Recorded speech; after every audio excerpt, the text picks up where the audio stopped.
नौ भुनक्तु सह वीर्यं करवावहै तेजस्विनावधीतमस्तु मा विद्विषावहै। ओम शांति शांति शांति। हरि ओम श्री गुरुभ्यो नमः। हरि ओम। श्रीमद् भगवद गीता अध्याय 1 ની પહેલા અલગ અલગ મહાત્માઓએ ઉपोद्घात ભાષ્ય અને ધ્યાનના શ્લોકો કહ્યા છે, એના પર ટૂંકમાં આપણે માહિતી મેળવી રહ્યા છીએ। તો એમાં ધ્યાનના શ્લોકમાં આપણે બે શ્લોક જોઈ ગયા। ઓમ પાર્થાય પ્રતિબોધિતાં ભગવતા નારાયણેન સ્વયં व्यासेन ग्रथितां पुराणमुनिना मध्ये महाभारतम् अद्वैतामृतवर्षिणीं भगवतीम् अष्टादशाध्यायिनीम् अम्ब त्वामनुसन्दधामि भगवद्गीते भवद्वेषिणीम्। आ बे श्लोक पर આપણે વિચાર કરી ગયા કે પાર્થ એટલે કે અર્જુનને ભગવાન સ્વયં નારાયણ ભગવાને કૃષ્ણના રૂપે આ ગીતા જ્ઞાન આપ્યું છે અને વેદવ્યાસજીએ એને મહાભારતની મધ્યમાં ગ્રથિત કર્યું છે એટલે ગોઠવેલી છે। હવે ગીતાની અંદર શું આવે છે તો કે અદ્વૈત અમૃત વર્ષિણી ભગવતી અષ્ટાદશાધ્યાયની 18 અધ્યાય વાળી કે જેમાં અદ્વૈત રૂપી અમૃતની વર્ષા કરવામાં આવી છે। અંબ ત્વામ અનુસંધામી ભગવદ ગીતે ભવદ્વેષિણી। આ ભગવદ ગીતા કેવી છે તો કે ભવદ્વેષિણી એટલે સંસારનો દ્વેષ કરનારી એટલે કે સંસારનો નાશ કરનારી છે। અને અંબ હે ભગવદ ગીતા માતા એવી રીતે સંબોધિત કર્યું અને ધ્યાન કરું છું। હવે હું શ્રીમદ ભગવદ ગીતાનું ધ્યાન કરું છું એટલે હવે હું ધ્યાનથી સાંભળીશ કે ધ્યાનથી વાંચીશ એવી ભાવનાથી આ શ્લોક બોલવાનો અને સમજવાનો છે। હવે આ બે શ્લોક જેની પુસ્તકમાં હોય તો આગળના શ્લોકો આ ગીતાના પહેલા અધ્યાયની શરૂઆતમાં અમુક પુસ્તકની અંદર આપ્યા હોય તો તમારા પુસ્તકની અંદર હોય તો જે શ્લોક બોલું એના પર ધ્યાન આપજો તો તમને વધારે સમજાશે। આ બે શ્લોક જેના પુસ્તકમાં હતા એના અંદર બીજા પણ કદાચ શ્લોક હશે। ત્રીજો આગળ નમોસ્તુતે વ્યાસ વિશાલ બુદ્ધે ફુલ્લારવિંદાય તપત્ર નેત્ર येन त्वया भारत तैल पूर्ण प्रज्वालितो ज्ञानमयः प्रदीपः। હવે પહેલું નમસ્કાર માતા ભગવદ ગીતાને કહ્યું, બીજું નમસ્કાર વેદવ્યાસજીને કહ્યું છે। એટલે નમોસ્તુતે વ્યાસ વિશાલ બુદ્ધે। હે વ્યાસ ભગવાન જે આપ વિશાળ બુદ્ધિના છો આપને નમસ્કાર છે। તમે કેવા છો તો કે ફુલ્લાર વિંદાય તપત્ર નેત્ર। તમારા નેત્ર એ ખુલેલા કમળની પાંદડી જેવા છે। આમ ખુલેલું કમળ હોય કેટલું સુંદર લાગે, આપના નેત્ર પણ સુંદર છે। એન ત્વયા ભારત એટલે તમે મહાભારતની રચના કરી છે એટલે કે મહાભારત રૂપી પાત્રની અંદર તમે તૈલ પૂર્ણ પ્રજ્વાલિતો જ્ઞાનમય પ્રદીપ એટલે આપે તેલથી પૂર્ણ મહાભારત રૂપી પાત્રમાં એટલે પાત્ર છે તે મહાભારત અને એની અંદર તેલ શું છે તો કે વર્ણ અને આશ્રમના ધર્મનું જે નિરૂપણ થયું છે એ તેલ છે। મહાભારત રૂપી ગ્રંથ એક પાત્ર છે। જો કલ્પના કરે છે વેદવ્યાસજી માટે કે તમે મહાભારત રૂપી એક પાત્ર આપેલું છે એની અંદર વર્ણાશ્રમ ધર્મના નિરૂપણ રૂપી તેલ ભરેલું છે અને એ તેલની અંદર પ્રજ્વાલિતો જ્ઞાનમય પ્રદીપ। પ્રદીપ એટલે સારી રીતે પ્રગટાવેલો છે। શું? જ્ઞાન રૂપી દીપક પ્રગટાવેલો છે। એટલે આમાં આ શ્લોકની અંદર અર્થ સમજવાનો કે વેદવ્યાસજીએ મહાભારત 1,00,000 શ્લોકનું રચ્યું છે. એની અંદર એટલે આ 1,00,000 શ્લોક છે ને એ તેલના સ્થાને છે કે જેની અંદર વર્ણ, આશ્રમ, સ્ત્રી ધર્મ, અલગ અલગ પ્રકારના યુદ્ધ ધર્મ, નીતિ ધર્મ વગેરે વગેરે ઘણું બધું વાર્તાઓના માધ્યમથી કીધેલું છે. તો આ મહાભારત રૂપી ગ્રંથની અંદર ભરેલું શું છે તો કે વર્ણાશ્રમ ધર્મ ભરેલા છે.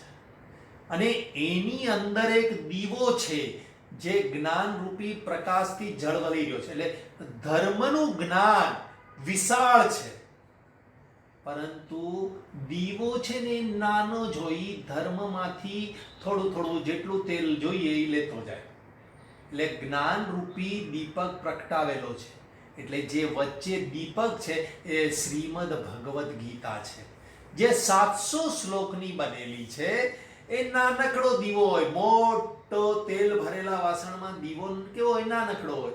તો લાખ શ્લોકની સામે 700 શ્લોક નાના છે. પરંતુ જ્ઞાન ક્યારે પ્રાપ્ત થાય? જ્યારે ધર્મરૂપી તેલનું શોષણ કરવામાં આવે તો જ જ્ઞાનરૂપી દીપક પ્રગટે રાખે. આ રહસ્ય આ ધ્યાનના શ્લોકની અંદર છે.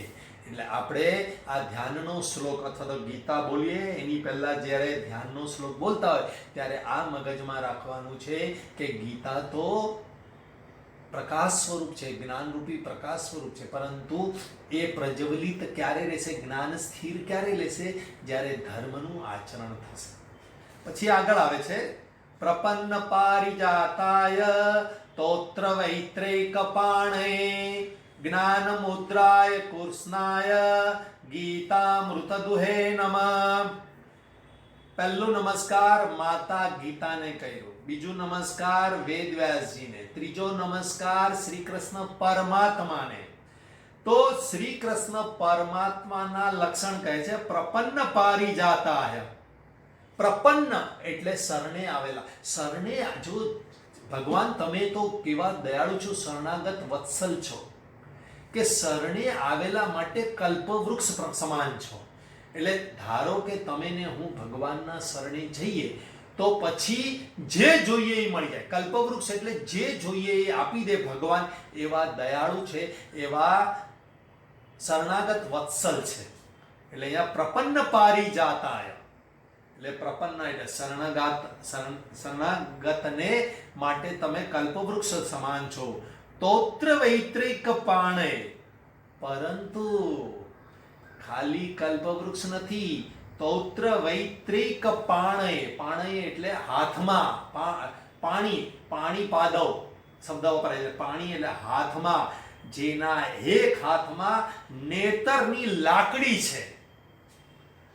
ભગવાનના શરણે જાઓ અને તમે ભોગ વિલાસ કરે રાખો અને ઈચ્છા લઈ લઈને, માંગણી લઈ લઈને ભિખારી બનીને જાઓ ગળે ગળે. નાના હો ત્યારે બરાબર, ભગવાન મને પાસ કરી દેજો, ઓકે જા તથાસ્તુ. ભગવાન મને સારી કોલેજમાં એડમિશન આપજો, ઓકે જા તથાસ્તુ. પછી ભગવાન મને સારી નોકરી અપાવજો, તથાસ્તુ. પછી સારી છોકરી અપાવજો, તથાસ્તુ. પછી પણ જો આપણી ઈચ્છાઓ પૂરી ન થાય તો નેતરની સોટી લઈને બેઠા છે. એટલે અહીંયા ધ્યાનના શ્લોકમાં ભગવાનને બે રીતે દર્શાવ્યા છે. એક તો કલ્પવૃક્ષ સમાન છે અને બીજી બહુ ભોગ કરો, બહુ ધન પાછળ, અર્થ અને ભોગ પાછળ જીવન કાઢો તો નેતરની સોટીની જેમ લપડાક મારે. ને અહીંયા બેઠેલા એકે એક જણને જીવનમાં આવી લપડાક લાગેલી જ છે અને તો જ તમે આ સત્સંગના વર્ગમાં આવી શકો. નહીતર સત્સંગ કરવાનું મન જ ન થાય. ભોગ વિલાસમાંથી દોષ દર્શન ન થયું હોય, ઠોકર તો બધાને લાગે, પણ આ કે ચાલશે, જોઈ લેશું, થઈ જશે, સોલ્યુશન થઈ જશે, સોલ્યુશન થઈ જશે, એમ કરી કરીને જિંદગી ખેંચે રાખતા હોય એ સત્સંગ તરફ ન જાય. પરંતુ જેના પર ભગવાનની કૃપા થાય અને એને સમજાઈ જાય, નિસારય સંસાર દુઃખ ભંડાર માયા જાલ હે ऐसा यहाँ पर कौन है खाता जिसे नहीं काल है. આખી મસ્ત છે. એમાં ખબર પડી જાય કે કાળ તો બધાને ખાઈ જાય છે. આ સંસાર તો દુઃખમય છે, નિસાર છે, માયા છે, મને અટવાવે રાખે છે. આ ખબર પડી જાય. એ જ વ્યક્તિ સત્સંગમાં આવે, એ ઠોકર વાગી હોય, નેતરની ભગવાનની સોટી વાગે એટલે જ એ સીધો દોર ચાલતો હોય છે. દરેક ભગવાનના હાથમાં એક શસ્ત્ર આપ્યું છે. હિન્દુ સંસ્કૃતિની આ એક ખાસિયત છે. ભગવાન જીવનને બેલેન્સ કરવા વાળા છે. આ હિન્દુ સંસ્કૃતિની ખાસિયત છે. ભગવાન કૃષ્ણને સુદર્શન ચક્ર આપ્યું, રામને બાણ ને તીર આપ્યા. અહીંયા કૃષ્ણનું કીધું કે નેતરની સોટી લઈને બેઠા છે. શંકર ભગવાન ત્રિશૂળ લઈને બેઠા છે. દરેકે દરેક ભગવાનને કંઈક ને કંઈક શસ્ત્ર આપ્યા છે. કેમ તો કે આપણા જેવા સંસારી હોય એ સીધા રસ્તે ચાલે જ નહીં. સોટી વાગે જમ જમ વિદ્યા આવે, સોટી વાગે ચમ ચમ ચમ ચમ વિદ્યા આવે, જમ જમ જલ્દી જલ્દી વિદ્યા આવે. હા એટલે આ બે વસ્તુ ભગવાનની કીધી. પછી આગળ કીધું જ્ઞાન મુદ્રાય. ત્રીજી વસ્તુ પણ કીધી કે તમે જ્ઞાનની મૂર્તિ છો. તમારા મોઢેથી જીવન દરમિયાન જે નીકળ્યું છે એ જ્ઞાન પ્રચુર વસ્તુ છે. તમે બધાએ મહાભારત સિરિયલ જોઈ હશે તો કૃષ્ણ ભગવાનનું જ્યારે ચરિત્ર આવે ત્યારે કંઈક ને કંઈક કોઈકને ઉપદેશ આપતા હોય. અને પછી અંતે શ્રીમદ ભગવદ્ ગીતામાં ઉપદેશ આપ્યો. એટલે જ્ઞાન મુદ્રાય ગીતામૃત દુહે નમઃ. એટલે ગીતા રૂપી અમૃતને દોનાર છો. એટલે આમાં એવું છે કે અમૃત આમ ન મળે. કોઈ કાઢનાર હોય, દૂધ ગામડામાં જાઓ તમે તો દૂધ એમ ગાયમાંથી ન મળે. કોઈક એક્સપર્ટ ડોનાર હોય તો જ તમને એમાંથી દૂધ કાઢવા મળે. બાકી ગાયને તમે પકડો ને આંચળને પકડો તો દૂધ નીકળે નહીં, લાત મળે. એટલે અહીંયા આગળ ગીતા રૂપી અમૃત કીધું છે. અમરતા પ્રાપ્ત કરનારનું છે, એને દોનારા હે શ્રી કૃષ્ણ પરમાત્મા નમઃ, હું નમસ્કાર કરું છું તમને. આગળનો શ્લોક સર્વોપનિષદો ગાવો દોગ્ધા ગોપાલ નંદન પાર્થો વત્સ સુધીર ભોક્તા દુગ્ધમ ગીતામૃતમ મહત. સર્વ ઉપનિષદ ગાવઃ. ગાવો એટલે ગાય. અહીંયા કલ્પના કરી છે કે ઉપનિષદ, બધા ઉપનિષદ ગાય સમાન છે. દોગ્ધા ગોપાલ નંદન. ગોપાલ નંદન એટલે શ્રી કૃષ્ણનું નામ છે. દોગ્ધા છે એટલે કે દૂધને દોનારો, ગોવાળ છે. ગોપાલ નંદન એટલે ગોવાળને, ગોવાળનો નંદ એટલે કૃષ્ણ ભગવાન કોણ છે કે દોગ્ધા છે, દૂધને દોનાર છે. પાર્થ વત્સ. વાછરડું કોણ છે? પાર્થ છે. સુધીહિ ભોક્તા. એ કેવો છે તો કે બુદ્ધિશાળી ભોક્તા છે. સુધી સારી રીતે ધી ધનાવનાર, બુદ્ધિશાળી. એટલે બુદ્ધિશાળીને જ ભગવદ્ ગીતા અપાય એમ વાત અહીંયા આ શ્લોકમાં કીધી. અથવા તો ભગવદ્ ગીતા સાંભળવા બેસો ત્યારે બુદ્ધિને ટોચની સ્થિતિ પર રાખજો. બે વસ્તુ લેવાની. એટલે પાર્થો વત્સ સુધી ભોગતા. દુગ્ધમ ગીતામૃતમ મહત. મહાન ગીતા રૂપી અમૃત પાન એટલે દુગ્ધ. દૂધ શું છે તો ગીતા રૂપી અમૃત એ દૂધ છે. હવે ચિત્ર જુઓ તમે કે બધા ઉપનિષદો ગાય સમાન છે. એ ઉપનિષદોમાંથી સાર કાઢ્યો. ગાયના બધી વસ્તુ આપણને જરૂર ન હોય. દૂધ, ભૂખ લાગી ગઈ એટલે દૂધની જ જરૂર હોય. તો આખા ઘણા બધા ઉપનિષદમાં કેટલા બધા ઉપદેશ છે. કર્મના, ઉપાસનાના, જ્ઞાનના, બીજી બધી વિધિઓના, વાર્તાનક છે, ઘણું બધું છે. એમાંથી ભગવાને દોહીને એટલે કે સાર વસ્ત્રરૂપ પાર્થને, વાછરડાને પીવડાવ્યું. પોતે નથી પીધું, વાછરડાને પીવડાવ્યું છે. એટલે પાર્થ રૂપી વાછરડાને પીવડાવ્યું છે. અને એ દૂધ પીવડાવ્યું છે તો કેવું છે તો કે ગીતા રૂપી અમૃત, મહાન ગીતા રૂપી અમૃત રૂપ દૂધ એને પીવડાવ્યું છે. આપણને પણ ભગવાન આ જ દૂધ પીવડાવી રહ્યા છે. પછી આવે છે ધ્યાનના શ્લોકમાં પોપ્યુલર શ્લોક છે, વસુદેવ સુતં દેવમ કંસ ચાણૂરમર્દનમ દેવકી પરમાનંદમ કૃષ્ણમ વંદે જગદગુરુમ.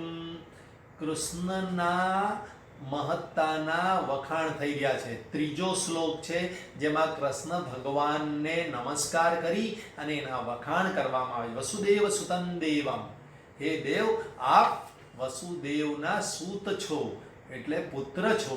કંસ ચાણૂર મર્દનમ, કંસ અને ચાણૂર રૂપી બે મલ્લને મારનાર છો. દેવકી પરમાનંદમ, દેવકીને પરમાનંદ આપનાર છો. એવા જગત ગુરુ કૃષ્ણ પરમાત્માને હું નમસ્કાર કરું છું.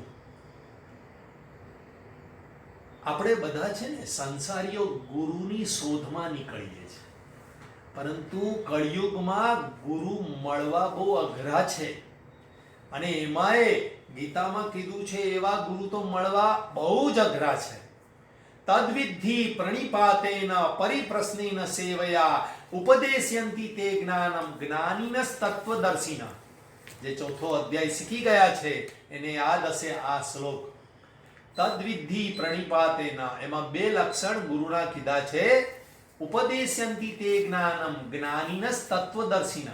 તત્વદર્શી અને જ્ઞાની એટલે પરોક્ષ જ્ઞાન એટલે કે જ્ઞાનને સમજાવવામાં એક્સપર્ટ હોવા જોઈએ, અને તત્વદર્શી એટલે તત્વનો અનુભવ કરનાર પણ હોવા જોઈએ. એની પાસે એના શરણે જવાનું. તો હવે આવા ગુરુ કળિયુગમાં મળવા અઘરા છે, અને માટે જ આ શ્લોકમાં કૃષ્ણમ વંદે જગદગુરુમ કીધું છે. કોઈ મળે કે ન મળે, કૃષ્ણ પરમાત્માને જગતગુરુ માનો તો તમારી નિષ્ઠા જિંદગીના અંતિમ સમય સુધી એક સરખી વધતી રહેશે. પરમાત્માને જગતગુરુ માનો તો બીજા કોઈ ગુરુની જરૂર નહીં પડે. રોજ એ ગુરુને નમસ્કાર કરો. તમારા માટે હાજરા હજુર છે, છબી રૂપે, મૂર્તિ રૂપે, પુસ્તક રૂપે, ઉપદેશ રૂપે અને અંતર્યામી રૂપે પણ. એટલે અહીંયા ઘડી શ્લોકમાં જે જગતગુરુ કીધું છે, માટે મોટે ભાગે તમે એવું જ કરજો કે કૃષ્ણ પરમાત્મા જ મારા જગતગુરુ છે. બાકી ગુરુના મેં ઘણા બધા પ્રકાર લોકડાઉન દરમિયાન કીધેલા છે. તો એવા ગુરુ મળે તો એની પાસેથી જે પ્રકારના ગુરુ હોય એની પાસેથી એ પ્રકારની વસ્તુ લેવાની. બાકી સર્વાંગી પૂર્ણ રૂપે ગુરુ તો પૂર્ણ પુરુષોત્તમ શ્રી કૃષ્ણ પરમાત્મા જગતગુરુ થઈ શકે એમ છે. હવે આગળ ધ્યાનના અમુક શ્લોક મેં નથી લીધા, પરંતુ પછી છેલ્લે એક મસ્ત શ્લોક જે બીજો પોપ્યુલર છે, મુકં કરોતિ વાચાલમ પંગુલંગયતે ગિરિમ યત કૃપાતમહં વંદે પરમાનંદ માધવમ. આ માધવ કેવા છે? પરમ આનંદ આપનાર છે. ખાલી પરમ આનંદ આપનાર ના, મુકં કરોતિ વાચાલમ. યત, જે કૃષ્ણ પરમાત્મા છે, માધવ પરમાત્મા છે, એ તો મુકં કરોતિ વાચાલમ, મૂંગાને મહાન વક્તા બનાવી દે. વાચાળ એટલે મહાન વક્તા. પંગુ લંગયે તે ગિરિમ, ગિરિમ ગિરિમ એટલે મહાન પર્વત, મોટો પર્વત એને ગિરી કહેવાય. લંગડાને મોટો પર્વત ચડાવી દે એવા છે. ક્યારે? યત કૃપા તમહં વંદે, તમારી કૃપા થાય તો તમે પરમાનંદ આપશો, મૂંગાને મહાન વક્તા બનાવી દેશો. અને એવું જ છે, મારી સાથે તો એવું જ છે કે મોઢામાંથી શું નીકળવાનું છે મને જ ખબર ન હોય, પરંતુ એ જ ભગવાન સુંદર વાણી, સુંદર ઉપદેશ એ દરેક વખતે કાઢતા હોય છે. પંગુ લંગહે તે ગિરિમ, અને લંગડાને આપણે આ સંસાર સાગરને પાર કરવો, આ મોટો પર્વત જેવું છે જેના પર આપણે ચડી શકીએ એમ છીએ નહીં. ને લંગડા કેમ છીએ? તો કે એક પગ સંસારમાં અટવાયેલો છે, એટલે એક જ પગથી ચાલવાનું છે, એટલે લંગડા છીએ. આપણે એક પગ દૂધમાં ને દહીંમાં બંનેમાં, એટલે કે સંસારમાં ને પરમાત્મામાં બંને સંસાર ને સત્સંગ બંનેમાં હોય તો એક પગ તો કામનો નથી, એટલે થયા કેવા લંગડા. અને એ લંગડાએ હવે સંસારમાં રહી રહીને આ આત્મજ્ઞાન રૂપી પર્વતને પાર કરવાનો છે. તો હે ભગવાન, અહમ વંદે તમહમ વંદે, તને હું નમસ્કાર કરું છું અને તું મને પરમાનંદની ગિફ્ટ આપ. પરમાનંદ એટલે આત્મજ્ઞાન, મોક્ષ રૂપી જે શાશ્વત સુખ છે એનું તું મને જ્ઞાન પ્રાપ્ત કરાવ, એમાં સ્થિતિ પ્રાપ્ત કરાવ. અને છેલ્લો શ્લોક આમાં અમે લીધો છે, યમ બ્રહ્મા વરુણેન્દ્ર રુદ્ર મરુતઃ સ્તુન્વન્તિ દિવ્યૈસ્તવૈર વેદૈ સાંગપદક્રમોપનિષદૈઃ ગાયન્તિ યમ સામગાઃ ધ્યાનાવસ્થિત તદ્ગતેન મનસા પશ્યન્તિ યમ યોગિનઃ યસ્યાન્તન્ન વિદુઃસુરાસુરગણાઃ દેવાય તસ્મૈ નમઃ. યમ એટલે કે જેને અથવા તો જેમની, સ્તવેર સ્તુતિ કરે છે, જેમની સ્તુતિ, યમ અને સ્તવે સ્તુતિ કરે છે. કોણ? તો કે બ્રહ્મા, વરુણદેવ, ઇન્દ્ર, રુદ્ર, મરુદ્ગણો સ્તુન્વંતી દિવ્ય સ્તવે સ્તુતિ કરે છે. સ્તોત્રો દ્વારા, સ્તુન્વંતી એટલે સ્તુતિ અને દિવ્ય સ્તોત્ર એટલે સ્તોત્રોથી જેની આ બધા જ દેવો, એટલે આટલા કીધા એટલે વગેરે વગેરે એમ લઈ લેવાના, બધા જ દેવો જેની સ્તુતિ કરે છે. હવે કૃષ્ણ પરમાત્માની સ્તુતિમાંથી, માધવની સ્તુતિમાંથી હવે પરમાત્મા બ્રહ્મ સ્વરૂપ, હે કૃષ્ણ પરમાત્મા, તું જ એ પરમાત્મા છે, તું જ ભગવાન છે, તું જ બ્રહ્મ છે, એ અહીંયા ઘડી વર્ણન કરે છે. એટલે બ્રહ્માજી કોની સ્તુતિ કરતા હોય? તો કે નારાયણ રૂપ પરમાત્માની સ્તુતિ કરતા હોય, બ્રહ્મ તત્વની સ્તુતિ કરતા, એટલે વગેરે વગેરે. હવે આમાં કૃષ્ણ પરમાત્મા તમે જ બ્રહ્મ સ્વરૂપ છો, એવી રીતે અહીંયા છેલ્લા મંત્રમાં છે.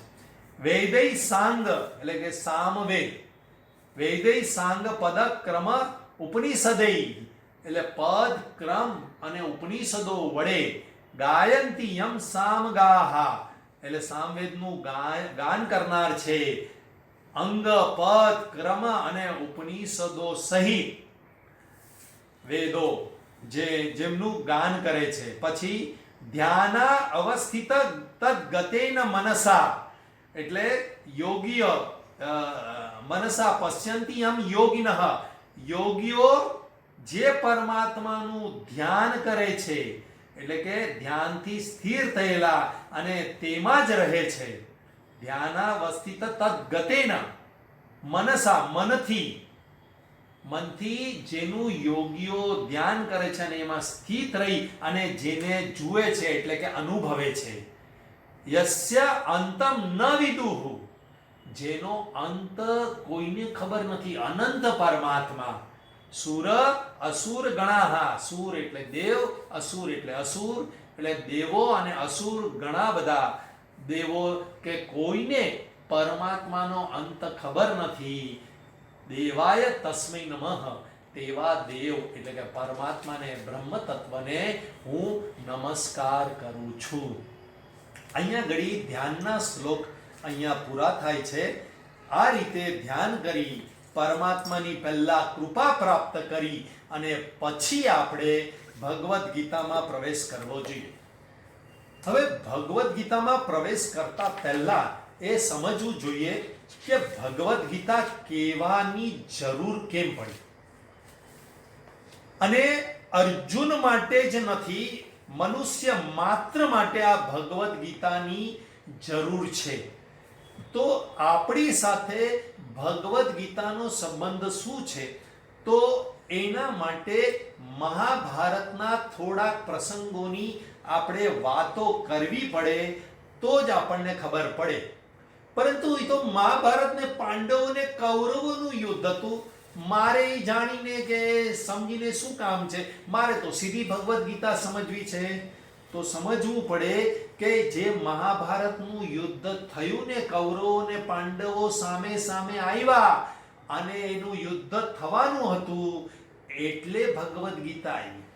તો આપણી અંદર પણ એક પ્રકારનું યુદ્ધ ચાલે છે. ખબર ન પડતા આપણી અંદર દૈવી સંપત્તિ અને અસુરી સંપત્તિનું યુદ્ધ ચાલે છે. માટે આ તુમુલ યુદ્ધ જે ચાલી રહ્યું છે, એ યુદ્ધના નિવારણ માટે થઈને વેદવ્યાસજીએ આ મહાભારત અને એની અંદર ભગવદ્ ગીતાની રચના કરી છે. એટલે જ્યાં સુધી આપણને ખબર નહીં પડે કે આ યુદ્ધ એ બહાર નથી કે પાંડવો ને કૌરવની વચ્ચે થયેલું નથી, આ યુદ્ધ તો આપણી અંદર પણ ચાલે છે. અને તમારા બધાનો અનુભવ છે, ખોટો વિચાર આવે, કરવાનું મન થઈ જાય, પછી અફસોસ થાય કેમ કર્યું આ. એવી રીતે આપણને પણ દ્વિધા થતી હોય છે કે સાચું શું, ખોટું શું, સત શું, અસત શું, જ્ઞાન શું, અજ્ઞાન શું. ઘડીકમાં આમ સાચું લાગે, ઘડીકમાં આમ સાચું લાગે. એટલે સાચું જ્ઞાન મેળવવું પડે અને આ યુદ્ધને શાંત કરવું પડે. અને માટે જ મહાભારતની વચ્ચે છઠ્ઠા પર્વમાં, ભીષ્મ પર્વમાં, મહાભારત 1,00,000 શ્લોકનો ગ્રંથ છે, એની અંદર છઠ્ઠો પર્વ ભીષ્મ પર્વ છે. એ ભીષ્મ પર્વની અંદર 25 થી 42 અધ્યાય એ શ્રીમદ ભગવદ્ ગીતા તરીકે ઓળખાય છે. એટલે 18 અધ્યાય છે એ શ્રીમદ ભગવત, એટલે મહાભારત મધ્યમાં છે. મહાભારતમાં 18 પર્વ છે, એમાંના છઠ્ઠા પર્વમાં છે. તો આ છઠ્ઠા પર્વમાં પ્રથમ શું થયું કે જેને લીધે આ વેદવ્યાસજીએ ભગવદ્ ગીતા પણ એમાં ઉમેરવી પડી. તો આ બધાને ખબર છે કે હસ્તિનાપુરનું રાજ્ય ભરત રાજાનું હતું અને પરંપરાએ વિચિત્ર વીર્યને આ રાજ્ય મળ્યું, જેને 2 પુત્ર હતા, ધૃતરાષ્ટ્ર અને પાંડુ. એમાં ધૃતરાષ્ટ્ર જન્મથી અંધ હતો અને અંધ વ્યક્તિ રાજા ન બની શકે, માટે પાંડુને રાજા બનાવવામાં આવ્યો. એણે બહુ સુંદર મહાન રાજ્યની સ્થાપના કરી. ધૃતરાષ્ટ્રને 100 પુત્ર હતા, પાંડુને 5 પુત્રો હતા. આ બધા જ પુત્રોમાં 105 પુત્રોમાં યુધિષ્ઠિર શ્રેષ્ઠ હતો, મહાન હતો. પરંતુ પાંડુનું અકાળે મૃત્યુ થઈ ગયું. એટલે હવે રાજકુંવર નક્કી કરવાનો આવ્યો. એમાં યુધિષ્ઠિર મોટો હોવાથી એને રાજકુંવર તરીકે નક્કી કરવામાં આવ્યો, પરંતુ નાનો હોવાથી ગાદી પર, ગાદીની સુરક્ષા માટે, એટલે કે ગાદીના સંચાલન કરવા, રાજા તરીકેની ગાદીના સંચાલન માટે ધૃતરાષ્ટ્રને નિમવામાં આવ્યો. અને જેવું કે ને કે એકવાર તમને જે વસ્તુ મળી જાય એની મોહ માયા ચીટકી જાય, એવી જ ધૃતરાષ્ટ્રને રાજ્યનો મોહ ચીટકી ગયો અને એણે ઘણા બધા ષડયંત્ર કર્યા, જેની વાત હવે આપણે આવતા વર્ગમાં કરશું. તો થોડોક બેસ તૈયાર કરી અને પછી ગીતાને શરૂઆત કરશું. ઓમ પૂર્ણમદઃ પૂર્ણમિદં પૂર્ણાત પૂર્ણમુદચ્યતે પૂર્ણસ્ય પૂર્ણમાદાય પૂર્ણમેવાવશિષ્યતે. ઓમ શાંતિ શાંતિ શાંતિ. હરિ ઓમ. શ્રી ગુરુભ્યો નમઃ. હરિ ઓમ. ઘરના યુવાનોને ને બાળકોને ખાસ બેસાડજો, આખી વાર્તા ન ગાવશે, એમને મજા આવશે. હરિ ઓમ.